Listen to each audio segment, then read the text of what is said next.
Vous voyez ce qui se passe au Népal, le soulèvement populaire actuel.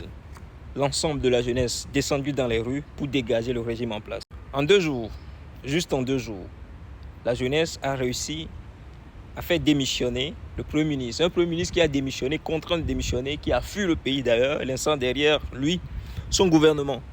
Ces ministres qui ont été obligés aussi de fuir.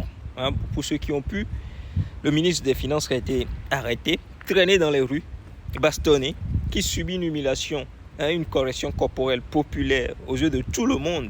Le Parlement incendié, les résidences des autorités officielles incendiées, le palais présidentiel aussi.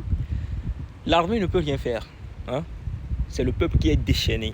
Eh bien, tout ça, c'est le fruit de la mauvaise gouvernance. C'est le fruit de la corruption. C'est le fruit de la répression. C'est-à-dire quand vous êtes un gouvernement qui multiplie des actions de mauvaise gouvernance, de la corruption, de répression, c'est ce qui vous attend finalement.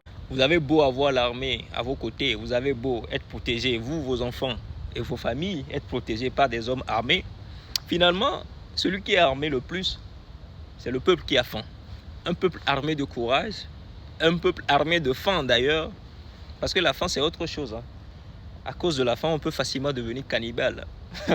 Donc, quand vous maintenez des populations comme ça dans les conditions les plus dérisoires possibles au monde, c'est ce qui vous attend. Parce que le jour où le peuple qui a eu faim pendant longtemps et qui a encaissé se lève, surtout la Gen Z d'aujourd'hui, ce n'est plus les courants de 1900, c'est la jeunesse aujourd'hui qui n'a peur de rien. Eh bien, quand cette population se lève, quand vous privez cette Gen Z de tout ce qui est moyen de communication, des réseaux sociaux, Internet, et le jour où ils se décident de sortir, voilà le fruit. Un ministre traîné dans les rues, à moitié nu, bastonné. C'est quelle humiliation. Bon, de toute façon, voilà le fruit. En tout cas, ça risque d'arriver quelque part d'autre.